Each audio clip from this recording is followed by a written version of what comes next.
dari surat Timotius, 2 Timotius pasal yang ketiga ayatnya yang pertama sampai yang ke-9.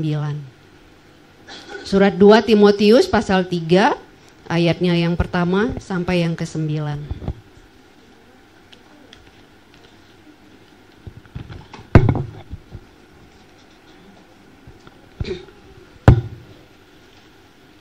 Sudah ketemu ya? Kalau udah ketemu kita baca sama-sama bergantian ya. Saya akan mengawali dari ayat yang pertama dan nanti Bapak Ibu akan melanjutkan dari ayat kedua sampai ayat yang ke-9. Demikian firman Tuhan. Keadaan manusia pada akhir zaman. Ketahuilah bahwa pada hari-hari terakhir akan datang masa yang sukar.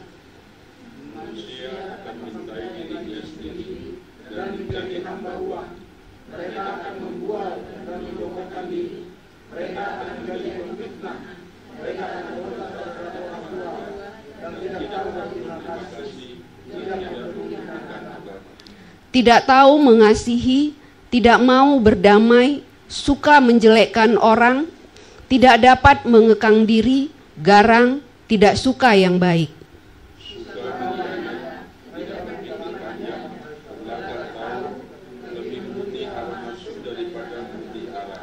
Secara lahiriah, mereka menjalankan ibadah mereka, tetapi pada hakikatnya mereka memungkiri kekuatannya. Jauhilah mereka itu.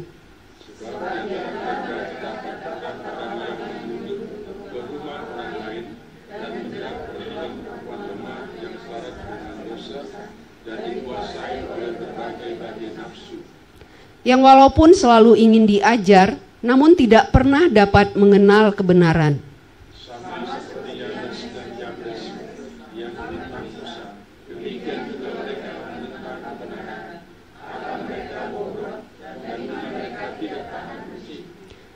Tetapi sudah pasti mereka tidak akan lebih maju, karena seperti dalam hal Yanes dan Yambres, kebodohan mereka pun akan nyata bagi semua orang. Bapak Ibu Saudara yang dikasihi Tuhan, kalau kita membaca surat Paulus kepada Timotius, ya terutama surat 2 Timotius yang tadi kita baca ini, Paulus ini sedang mengingatkan Timotius tentang tantangan-tantangan yang akan dia hadapi dalam pelayanannya. Ya, jadi dia sedang mengarahkan Timotius bagaimana caranya menjadi seorang pelayan Tuhan yang baik, dan dia juga mengingatkan bahwa pelayanan itu penuh dengan tantangan, gitu ya, bahwa pelayanan itu bukan sesuatu yang mudah. Gitu. Nah, kalau kita baca mulai dari pasal 1, pasal 2, Bapak Ibu ya, yang pertama diperingatkan oleh Paulus kepada Timotius adalah bahwa dia akan mengalami penderitaan, ya, mengalami persekusi, mengalami aniaya dalam pelayanannya. Kemudian yang kedua, bahwa dia akan menghadapi juga banyaknya pengajaran-pengajaran sesat yang ingin menyesatkan umat Tuhan, gitu. Dan di pasal 3 yang tadi kita baca, Bapak Ibu, Paulus menyampaikan juga sebuah tantangan yang lain dalam pelayanan, ya, yang bukan datang dari luar tapi dari tengah-tengah jemaat sendiri, gitu. Nah, tadi dia mengingatkan bahwa ada orang-orang, gitu ya, di dalam komunitas orang yang percaya itu, yang dalam hidupnya itu masih tetap melakukan dosa. Kalau saya data Bapak Ibu ya, saya catat satu-satu nih dosa-dosa apa aja nih yang dimaksudkan oleh Paulus di pasal yang kedua, di ayat yang kedua dan keempat tadi itu ya. Ada 18 dosa yang dicatat oleh Paulus di situ ya. Nanti Bapak Ibu juga bisa hitung sendiri ya.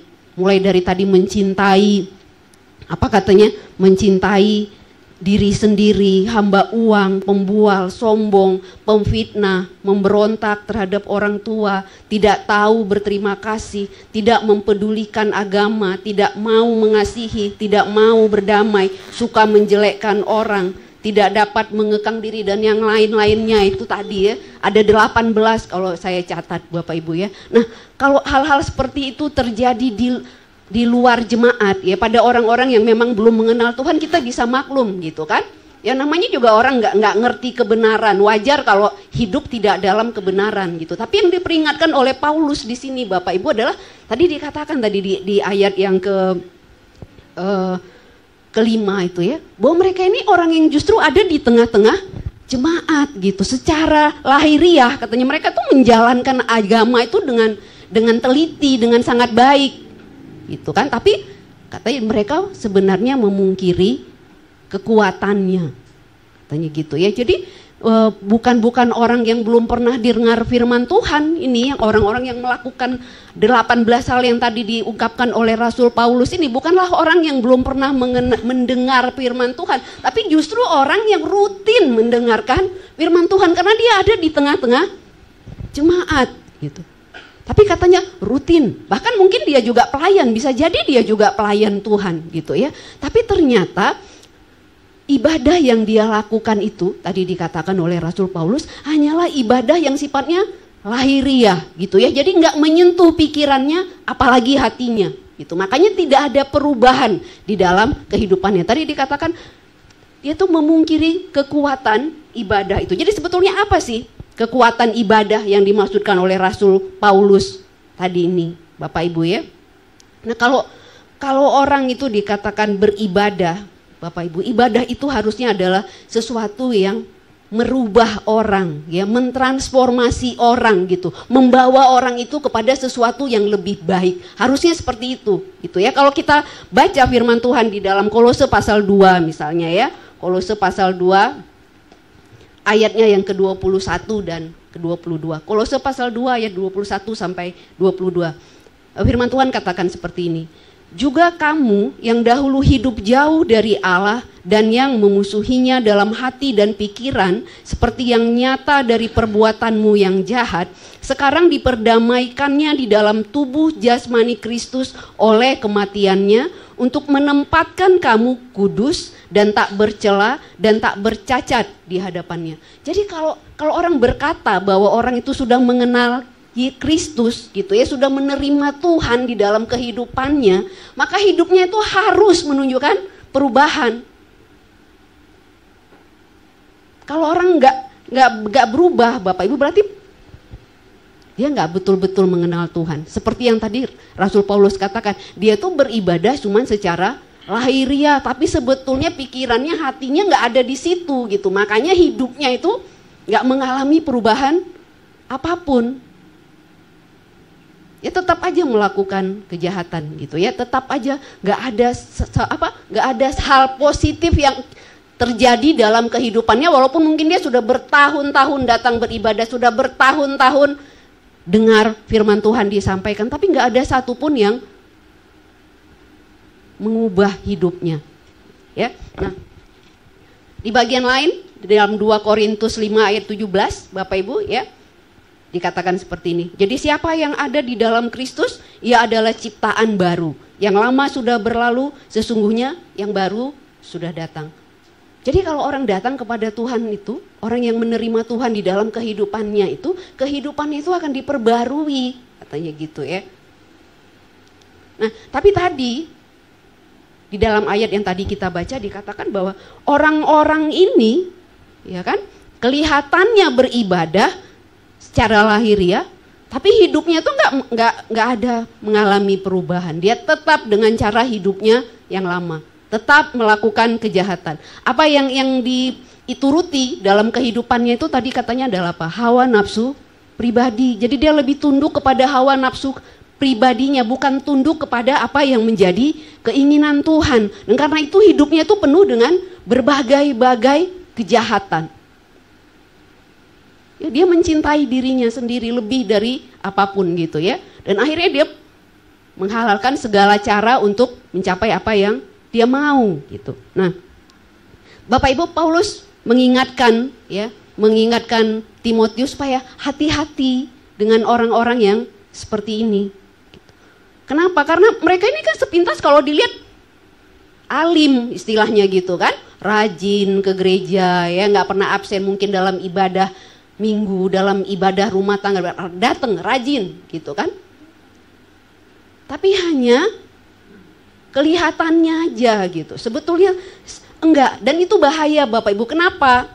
Ya, karena kalau kita baca tadi ya, selanjutnya dikatakan oleh Rasul Paulus, orang-orang ini tuh suka mempengaruhi orang lain juga gitu. Jadi dia nggak puas kalau cuma dia aja yang nggak berubah ya, tapi dia juga suka mempengaruhi orang lain yang sebetulnya mungkin ya sedang berusaha untuk hidup lebih baik gitu. Tadi kalau kita lihat ya di ayat yang ke berapa itu tadi ya, ayat yang ke 6 dikatakan, sebab di antara mereka itu terdapat orang-orang yang menyelundup ke rumah-rumah orang lain dan menjerat perempuan-perempuan lemah yang syarat dengan dosa yang dikuasai oleh berbagai nafsu. Jadi ada orang yang sebetulnya sedang dalam perjalanan untuk bertobat, Bapak Ibu ya gitu, dan kemudian dipengaruhi oleh orang-orang yang seperti ini tadi supaya kembali lagi jatuh ke dalam dosanya gitu. Dan dia mudah untuk melakukan itu. Kenapa? Karena secara lahirnya dia memang kelihatannya baik. Jadi orang simpatik kan gitu ya. Oh dia alim kok, rajin ke gereja gitu ya, pelayanan juga gitu kan. Jadi orang-orang tuh percaya gitu. Mudah orang untuk dipengaruhi. Gitu ya. Makanya kata Paulus, hati-hati dengan orang-orang yang seperti itu tuh, karena orang-orang yang seperti itu merusak ya kan, merusak jemaat Tuhan tuh dari dalam. Gitu ya. Kita merasa nih kayak saudara kita gitu kan, tapi ternyata diam-diam dia merusak jemaat Tuhan itu dari dalam. Jadi hati-hati kata Rasul Paulus gitu ya. Nah kemudian Bapak Ibu diingatkan bahwa orang-orang yang seperti itu tuh nggak akan pernah bisa bertemu dengan kebenarannya. Tadi kalau kita baca dibandingkan dengan Yanes dan Yambres ya, nama Yanes dan Yambres ini hanya ada di ayat yang tadi kita baca ya Bapak Ibu, tapi di beberapa tafsiran yang saya baca katanya secara tradisi orang Yahudi, Yanes dan Yambres ini dianggap sebagai ahli sihir katanya gitu, yang dulu itu zamannya Musa melakukan banyak keajaiban di Mesir ketika mau membawa orang ya, Israel itu keluar dari Mesir, itu kan melakukan banyak mukjizat ya, banyak seperti air menjadi darah, segala macam itu ya. Nah ahli-ahli sihir ini juga yang menunjukkan bahwa mereka pun bisa kok gitu kan, tapi pada akhirnya katanya kebodohannya tuh kelihatan gitu ya, bahwa sesuatu yang tidak baik itu kelihatan kalau walaupun mereka bisa melakukan mukjizat tapi di dalamnya itu nggak ada kuasa Tuhan, jadi kebodohan itu kemudian akan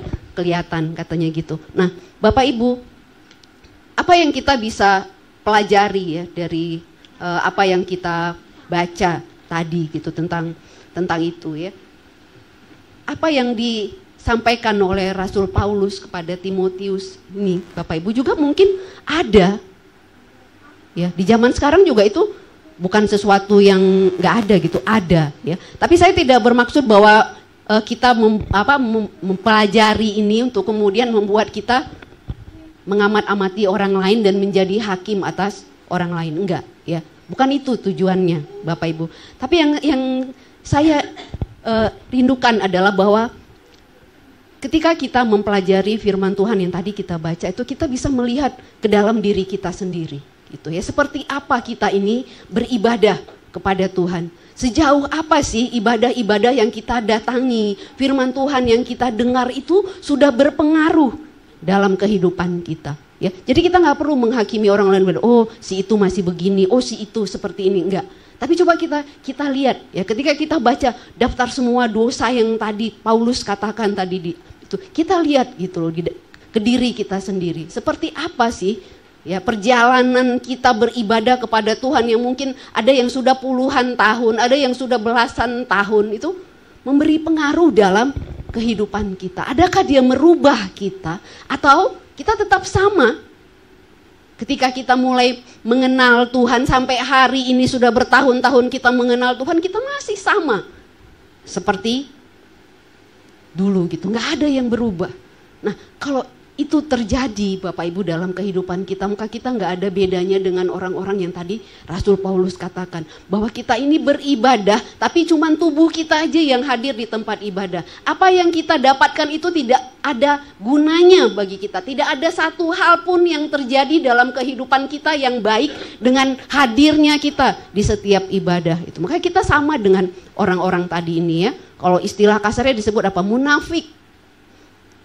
Kelihatan aja bagus, kelihatan aja rajin, tapi dalamnya sebetulnya busuk. Cara hidupnya nggak ada yang berubah dengan dia rajin datang beribadah, dengan dia rajin dengar khotbah di mana-mana mungkin gitu ya. Tapi cara hidupnya tetap sama. Bapak Ibu, ketika saya membaca ini ya, saya kemudian berpikir begini, selama ini kita selalu bilang gitu ya, kalau kita di dalam sebuah komunitas, misalnya komunitas kita bersama seperti ini, itu kita semua diperlengkapi Tuhan masing-masing dengan minimal satu karunia untuk kita saling bisa membangun satu dengan yang lain gitu kan ya. Tapi kalau tadi dilihat Bapak Ibu ya, daftar dosa yang tadi dikatakan oleh Rasul Paulus di situ ya, katanya mencintai diri sendiri, hamba uang, sombong, pemfitnah, pemberontak terhadap orang tua dan segala macam itu. Semua saya berpikir seperti ini. Kayaknya bukan cuman karunia yang Tuhan kasih di dalam kita yang kita bisa pakai untuk melayani orang itu, yang bisa membangun sesama kita gitu ya Bapak. Tapi kita juga bisa belajar dari kelemahan-kelemahan tiap kita. Gitu ya. Contohnya misalnya dalam komunitas kita misalnya ya, kita terdiri dari macam-macam karakter, macam-macam sifat gitu kan.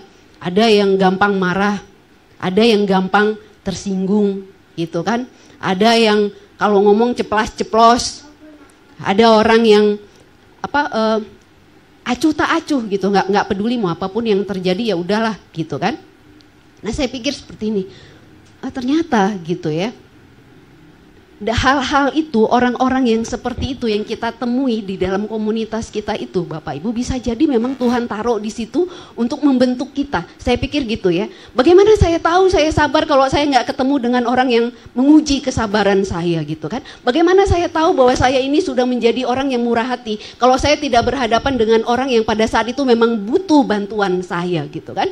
Bagaimana saya bisa tahu bahwa saya ini sudah menjadi orang yang rendah hati kalau saya tidak diperhadapkan misalnya kepada orang yang berada posisinya di bawah saya gitu kan. Kalau kita bertemu dengan orang yang posisinya di atas kita, nggak mungkin kita sombong. Tapi bagaimana kalau kita bertemu dengan orang yang keadaannya jauh di bawah kita gitu, mampukah kita tetap bersikap rendah hati begitu, memperlakukan orang lain selayaknya kita memperlakukan orang lain itu, tanpa kita meninggikan diri kita sendiri gitu ya. Nah, jadi kalau saya pikir Bapak Ibu, kalau kita belajar apa yang tadi diurutkan oleh Rasul Paulus itu ya, mari kita melihat ke dalam diri kita sendiri gitu loh ya, dan melihat kebersamaan kita gitu kan. Kalau kita melihat sesuatu yang salah di dalam diri saudara kita, jangan itu menjadi alasan kita untuk menghakimi orang lain. Oh dia sih masih seperti ini. Tapi coba jadikan itu menjadi sesuatu yang membentuk diri kita ini menjadi lebih baik gitu. Biarkan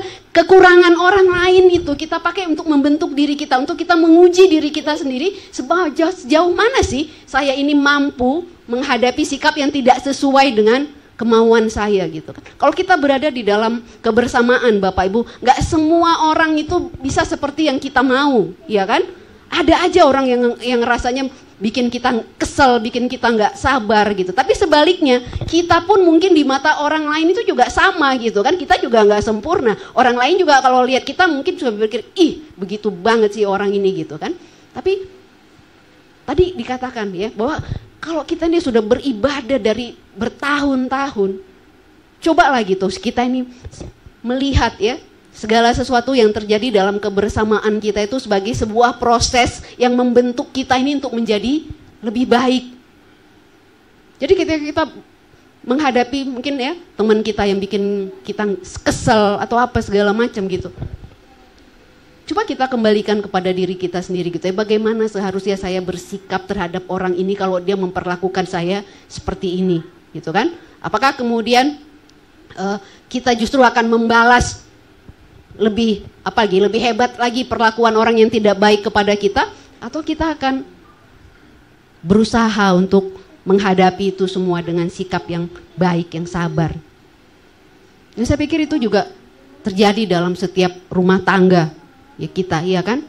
Suami dan istri dari dua pribadi yang berbeda dipersatukan jadi satu gitu. Nggak mungkin selalu cocok kan Bapak Ibu, pasti ada perselisihan, pasti ada saat-saatnya kita nggak sepaham, ada saat-saatnya kita nggak sependapat tentang segala sesuatu gitu kan. Tapi bagaimana kita ini saling ya kan menyesuaikan diri satu dengan yang lain gitu. Jangan cuman lihat misalnya kekurangan suami kita aja terus gitu kan, tapi kita nggak pernah mau melihat ke dalam diri kita sendiri kekurangan kita apa gitu. Jadi kalau kita belajar untuk saling menerima, ya kan, saling memperbaiki diri sendiri gitu kan, ketika kita berhadapan dengan suami yang misalnya pemarah, ya kita mungkin bisa belajar untuk menjadi istri yang lebih banyak mendengar dulu sebelum bicara, ya kan? Yang sering jadi bikin kita bertengkar di rumah kan, gitu ya Bapak Ibu. Saya juga sama seperti itu gitu. Dia baru ngomong, belum selesai. Sebetulnya saya sendiri belum betul-betul paham apa yang dia maksudkan. Saya udah nyaut duluan gitu kan. Padahal dia belum selesai bicara sebetulnya gitu. Tapi dalam pikiran kita seolah-olah, oh dia ini mau bilang seperti ini. Padahal sebetulnya mungkin bukan seperti itu gitu. Jadi kadang-kadang mendengar tuh sesuatu yang sulit kan. Dia baru ngomong setengah dari apa yang dia maksudkan. Kita udah nyaut duluan. Akhirnya bertengkar. Kan gitu kan. Nah makanya saya percaya pada perkataan yang berkata bahwa semua orang yang Tuhan taruh di sekitaran kita itu, Bapak Ibu, Tuhan tempatkan di situ itu untuk membentuk kita itu menjadi orang yang lebih baik. Ya. Kalau kita berpikir seperti itu, maka sikap kita ketika menghadapi hal-hal yang mungkin tidak sesuai dengan keinginan kita dari orang-orang yang ada di sekitar kita itu akan lebih baik. Ya. Kita akan diajar untuk menjadi lebih bijaksana. Ya. Jadi mari jangan menjadi hakim untuk orang lain, tapi biarlah firman Tuhan yang kita dengar itu kita pakai untuk menyelidiki diri kita sendiri gitu ya. Sejauh mana sih aku sudah berubah? Atau apakah aku ini sebetulnya juga sama seperti apa yang tadi dikatakan oleh Rasul Paulus? Secara lahiriah beribadah, tapi ibadahnya nggak ada gunanya gitu, nggak membawa perubahan apapun di dalam dirinya. Nah yang kedua Bapak Ibu ya, tadi dikatakan oleh Rasul Paulus bahwa orang-orang yang seperti ini tuh senang mempengaruhi orang lain kan, tadi katanya gitu ya, dia cari orang yang imannya lemah untuk dipengaruhi dan dibawa untuk menjadi orang-orang yang sama seperti dia gitu kan, orang-orang yang tadinya memang sudah mau jadi baik kemudian dipengaruhi untuk kembali melakukan hal yang tidak baik. Nah yang kedua yang kita harus waspadai Bapak Ibu adalah pengajaran-pengajaran yang tidak baik ya, atau pengajaran yang sesat menurut Rasul Paulus. Nah sekarang ini mudah sekali kita nih mencari pengajaran dari mana-mana ya kan, dengan teknologi yang ada kita bisa baca artikel, baca tulisan orang-orang, bisa dengar khotbah dari mana-mana Bapak Ibu, mudah sekali gitu ya. Tapi tidak semua yang kita dengar, yang kita baca itu benar gitu. Kita harus hati-hati gitu kan. Kalau saya pernah bilang juga ini dulu ya, bahwa kalau dulu itu kan gembala jemaat itu gampang mengawasi jemaatnya. Ya kan, karena pengajaran itu cuma ada di dalam gedung gereja gitu. Tapi kalau hari-hari ini Bapak Ibu, dengan adanya teknologi kita mudah sekali dapat pengajaran dari mana-mana yang Pak Gembala nggak bisa lagi mengawasi kita, gitu kan? Makanya kita tuh harus lebih waspada gitu. Kita harus lebih memperlengkapi diri kita sendiri, ya. Firman Tuhan katakan di dalam 1 Tesalonika 5 ayat 21. Bapak Ibu dikatakan seperti ini. Ujilah segala sesuatu dan peganglah yang baik. Jauhkanlah dirimu dari segala kejahatan. Jadi apa yang kita dengar itu harus selalu kita uji. Ya, apakah itu sesuatu yang memang berkenan kepada Tuhan? Apakah itu memang sesuatu yang berasal dari Tuhan? Atau itu sesuatu yang berasal dari manusia gitu ya? Apakah itu akan membawa kita kepada hal yang lebih baik? Atau justru itu akan menyesatkan kita? Ya, beberapa kali Bapak Ibu ya, kalau saya sedang mempersiapkan firman Tuhan seperti ini kan, saya cari referensi juga dari internet gitu ya, baca dan kemudian sepintas kelihatan wah ini bagus, baca sampai selesai gitu, karena nanti di ujungnya kita tahu ternyata teologinya beda dengan kita gitu kan, ternyata ya banyak hal yang kelihatannya bagus gitu, tapi ternyata kalau kita lihat lebih dalam, wah ternyata teologinya beda dengan kita gitu ya. Kita tahu sekarang ini banyak banget aliran-aliran Bapak Ibu ya, dan nggak semuanya itu sesuai dengan apa yang kita percayai gitu ya. Mungkin kalau pengajaran moral bagus, semuanya bagus gitu, tapi secara teologi dia beda dengan kita gitu ya. Dulu pernah ada yang viral tentang Kristen progresif misalnya ya, ada lagi Saksi Yehova yang kita tahu, sekarang ada Oneness, ada lagi yang lain-lain ya. Sebetulnya bukan aliran baru, dari dulu udah ada gitu ya Bapak, tapi sekarang dengan adanya internet jadi gampang viral gitu kan. Nah, kita harus hati-hati gitu, jangan sampai ya kan, karena ketidakmengertian kita jadi terbawa ke pengajaran-pengajaran yang tidak baik ya. Jadi kadang-kadang Bapak Ibu saya bisa mengerti, bisa paham gitu ya kalau ada beberapa gereja misalnya yang membatasi jemaatnya untuk pergi kemana-mana gitu. Kenapa? Karena kan jemaat itu tanggung jawab gembalanya, ya kan? Kalau dia nggak tahu jemaatnya pergi kemana, apa yang didengar di luar sana, apa yang didapatkan di luar sana, kalau terjadi sesuatu yang bakal dituntut oleh Tuhan tuh siapa? Yang menggembalakan, namanya gembala, dikasih apa? Gembalakan domba-dombamu ya kan, harus dibawa ke arah yang benar gitu. Tapi kalau nggak diawasi, dibiarkan aja gitu, dilepas bebas, dan kemudian ternyata terbawa ke hal yang nggak baik, yang dituntut siapa? Yang dipersalahkan siapa gitu ya. Jadi beberapa itu ada yang keras Bapak Ibu yang saya tahu ya, nggak boleh gitu, tanpa seizin gembala nggak boleh pergi kemana-mana, misalnya gitu ya. Kita bisa mengerti, bisa paham gitu, karena memang begitu, nggak semua ajaran yang kita dapat itu benar. Apalagi kalau pemahaman kita dangkal, kita nggak ngerti gitu ya, mudah sekali kita dibawa ke pengajaran yang tidak baik ya. Jadi kalau kita misalnya mendengar sebuah pengajaran atau apa ya Bapak Ibu, nggak ada salahnya kalau kita diskusikan ya. Kita senang kalau kita di sini itu kan di hari Rabu ya, atau di ibadah pemuda tuh dikasih kesempatan untuk berdiskusi kan. Apapun yang kita ragu, apapun yang mengganggu kita tuh sebetulnya boleh kita pertanyakan gitu. Jangan kita diam dan kemudian kita terbawa kepada hal-hal yang tidak baik gitu ya. Nah, Bapak Ibu Saudara yang dikasihi Tuhan, bagaimana kita menguji apa yang kita dengar, apa yang kita dapatkan itu ya. Nah, kalau sesuatu itu memang sesuai dengan firman Tuhan, Bapak Ibu Saudara yang dikasihi Tuhan, maka dia pasti akan membawa orang itu kepada perubahan yang lebih baik. Dia pasti akan mengarahkan orang kepada pertobatan. Itu dia pasti akan mengarahkan orang kepada kehidupan yang lebih taat kepada Tuhan. Kalau nggak ada itu, ya kita pertanyakan. Gitu ya. Kalau ada pengajaran yang mengajak kita untuk kompromi dengan dosa, kita harus pertanyakan.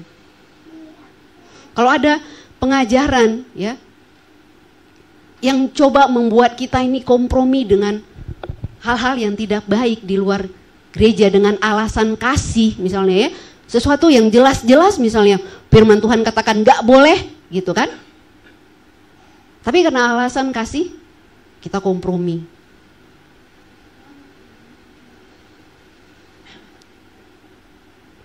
Jadi ukurannya apa Bapak Ibu ya, bagaimana kita menjaga ya supaya kita ini tidak terbawa kepada hal-hal yang tidak baik ya. Yang pertama Bapak Ibu, kita nih harus tetap berpegang teguh kepada firman Tuhan ya. Paulus mengingatkan kepada Timotius ya, kalau kita baca ayat yang tadi kita baca itu Bapak Ibu lebih lanjut ke ayat-ayat yang berikutnya itu dia katakan apa? Tetaplah berpegang kepada kebenaran yang engkau sudah terima gitu ya. Paulus mengingatkan Timotius itu supaya tetap berpegang kepada firman Tuhan. Karena dia katakan Bapak Ibu di dalam ayat yang ke-16 sampai ke-17 dari pasal yang tadi kita baca itu dikatakan segala tulisan yang diilhamkan Allah memang bermanfaat untuk mengajar, untuk menyatakan kesalahan, untuk memperbaiki kelakuan, dan untuk mendidik orang dalam kebenaran. Ayat 17 dikatakan dengan demikian, tiap-tiap manusia kepunyaan Allah diperlengkapi untuk perbuatan baik. Ya. Jadi ukurannya apa gitu, supaya kita ini jangan sampai terbawa kepada pengajaran yang salah. Bapak Ibu, kita harus terus-menerus belajar firman Tuhan gitu ya. Karena firman Tuhan itu yang menjadi penyaringnya. Kalau ada yang salah dalam kehidupan kita, firman Tuhan itu akan tunjukkan, tadi katanya begitu ya. Firman Tuhan juga itu akan mengarahkan kita untuk memperbaiki apa yang salah itu gitu. Supaya kita ini diperlengkapi untuk hal-hal yang baik. Tadi dikatakan seperti itu ya. Nah, kemudian Bapak Ibu yang kedua adalah kita ini harus selalu menjaga hubungan kita dengan Tuhan ya. Kenapa kita harus jaga hubungan kita dengan Tuhan?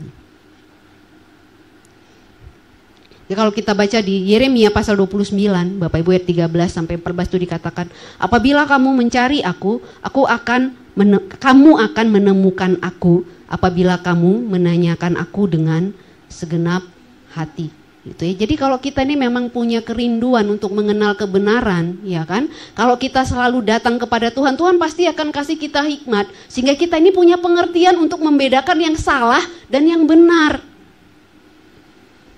Ya, di banyak ayat di dalam firman Tuhan seringkali dikatakan seperti itu, Tuhan menuntun kita di jalan yang benar. Tapi yang bisa dituntun di jalan yang benar itu siapa, Bapak Ibu ya? Orang yang memang mencari kebenaran gitu, orang yang memang benar-benar rindu untuk tahu apa yang benar dan apa yang salah. Nah, kalau kita datang kepada Tuhan dan kita minta gitu ya, kita mendekatkan diri kepada Tuhan, katanya Tuhan itu sendiri yang akan memberikan kita kemampuan untuk kita tuh bisa dengan hikmat membedakan apa yang boleh dan tidak boleh, apa yang menyenangkan hati Tuhan, apa yang mendukakan hati Tuhan, apa yang benar dan apa yang salah. Ya. Kalau kita dekat dengan Tuhan, kita akan lebih tahu kehendaknya Tuhan itu apa, ya. Sama aja dengan kita berteman, Bapak Ibu ya. Kalau kita kenal orang cuma sepintas, kita nggak akan tahu apa yang orang ini suka, apa yang enggak gitu. Tapi kalau kita udah bergaul akrab dengan seseorang, kita pasti tahu, oh dia sukanya ini, dia nggak suka ini, gitu kan? Kita tahu gitu, lihat mukanya aja kita tahu, oh dia lagi senang atau dia lagi sedih, gitu kan? Nah, dengan Tuhan juga sama seperti itu ya. Semakin kita intim bergaul dengan Tuhan, semakin kita akan memahami apa yang Tuhan mau dalam kehidupan kita gitu. Semakin kita akan mengerti apa yang Tuhan inginkan untuk kita lakukan di dalam kehidupan kita ya. Jadi kita nggak boleh lupa Bapak Ibu ya, nggak boleh menganggap bahwa cukuplah datang seminggu sekali ke gereja, toh aku udah rajin, cukuplah kalau udah datang ke persekutuan rumah tangga, enggak gitu ya. Tapi hubungan dengan Tuhan itu harus dipelihara dan dijaga tuh setiap hari dalam kehidupan kita. Gitu ya. Bukan cuma seminggu sekali tapi setiap hari.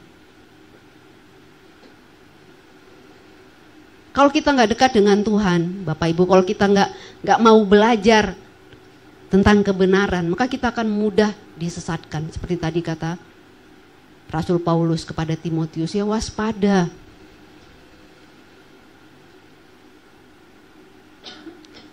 Bapak Ibu, biarlah firman Tuhan pada siang hari ini akan menjadi sebuah pengingat bagi kita ya, bahwa kita ini semua ya dikehendaki oleh Tuhan itu untuk mengalami perubahan yang baik dalam kehidupan kita gitu. Kalau Tuhan bawa kita ke dalam sebuah persekutuan, ke dalam sebuah komunitas orang percaya seperti ini, yang Tuhan mau dari kita itu adalah bahwa kita ini akan menghasilkan buah yang baik, kata firman Tuhan gitu ya. Dalam hidup kita ini kita mengalami perubahan. Tentu perubahan itu bukan sesuatu yang berjalan instan seperti orang membalikkan telapak tangan gitu ya. Begitu orang mengaku bahwa dia kenal Tuhan, serta-merta yang tadinya pemarah jadi orang yang sabar gitu kan. Orang yang tadinya egois jadi peduli sama orang. Enggak, Bapak Ibu, seperti saya katakan, dia butuh proses gitu ya. Dan proses itu berjalan sepanjang kita masih hidup ya. Gak ada orang itu yang udah cukup baik sehingga gak perlu lagi belajar. Tapi setiap hari dalam hidup kita ini kita dibentuk oleh Tuhan. Seperti tadi saya katakan, mungkin lewat orang yang kita temui, lewat firman Tuhan yang kita dengar gitu ya. Tuhan membentuk kita untuk kita ini lebih paham tentang hal-hal yang baik, dan itu mengubahkan kita dari dalam diri kita gitu. Ya, jangan sampai Bapak Ibu kita ini menjadi orang-orang yang seperti tadi Paulus katakan ya. kelihatan beribadah, kelihatan alim istilahnya orang sekarang gitu ya. Kalau dilihat orang, wah dia mah ini anak Tuhan banget tuh gitu kan. Rajin banget tuh ke gereja gitu. Hari Minggu nggak pernah mau absen, apapun yang terjadi, hujan badai tetap datang gitu ya. Tapi bukan itu ukurannya. Tadi kata Rasul Paulus ya, ukurannya itu adalah seberapa besar ibadah-ibadah yang kamu hadiri itu, firman-firman Tuhan yang kamu dengar itu mengubahkan dirimu. Membentuk kamu itu menjadi orang yang lebih dekat dengan Tuhan, yang lebih paham maunya Tuhan dalam hidupmu. Bapak Ibu Saudara, biarlah setiap kita ya melihat ke dalam diri kita sendiri. Ya, kita nggak perlu seperti tadi saya katakan melihat orang lain, menghakimi orang lain, mengukur seberapa besar iman orang udah bertumbuh, nggak perlu. Ya, tapi mari masing-masing kita melihat ke dalam diri kita sendiri dan mengukur, ya kan, seberapa besar perubahan yang sudah terjadi di dalam hidup kita ini. Ya, saya suka dengan lagu. Ya, mungkin kalau Bapak Ibu yang ikut di PT tahu, ya kan, sedikit demi sedikit, tiap hari, tiap sifat Yesus mengubahku. Ya, lagu itu menunjukkan bahwa perubahan itu sebuah proses yang terjadi sepanjang kita hidup, sedikit demi sedikit. Ya, jadi kalau mau benar-benar mencapai perubahan yang baik, ya kita harus sabar, gitu kan? Sabar mengikuti proses yang Tuhan tempatkan dalam kehidupan kita itu, yang Tuhan taruh kita di situ untuk dibentuk, itu harus sabar gitu. Yang namanya proses, Bapak Ibu, pembentukan itu kan nggak pernah enak ya. Mungkin kita akan jatuh bangun, mungkin dalam proses pembentukan itu kita akan mengalami rasa sakit yang seperti apa gitu ya. Kadang-kadang mungkin kita mau menyerah gitu. Tapi dikatakan kalau kita memang memberikan diri kita ini sungguh-sungguh untuk Tuhan ubahkan, pasti nanti hasilnya akan baik. Maka mari kita memberikan diri kita untuk diubahkan oleh Tuhan. Bapak Ibu ya, lewat ibadah-ibadah yang kita datangi ya. Kita betul-betul membuka hati kita untuk dikoreksi. Jangan seperti tadi Rasul Paulus bilang, sok tahu, gak bisa diajar ya kan. Merasa diri udah tahu segala sesuatu. Paling susah kalau ngajarin orang yang rasanya udah tahu segala sesuatu, ya. Atau orang yang merasa dirinya udah bagus gitu, udah benar. Orang seperti itu nggak akan pernah bisa berubah, Bapak Ibu ya. Karena apapun yang orang kasih tahu, dia akan merasa, oh aku nggak kayak gitu kok, ya kan? Aku udah tahu gitu. Tapi kalau kita merendahkan hati kita untuk melihat segala kekurangan kita dan membiarkan Tuhan bekerja di dalam kehidupan kita, maka kita pasti akan bisa berubah, ya. Kita nggak akan jadi orang munafik yang cuma badannya hadir di dalam ibadah, tapi kehidupannya tidak dipengaruhi oleh ibadah-ibadah yang diikuti. Biarlah kiranya firman Tuhan yang disampaikan pada siang hari ini, Bapak Ibu, menjadi berkat bagi semua kita, untuk kita bisa hidup lebih baik di hadapan Tuhan. Mari kita tunduk kepala, kita berdoa.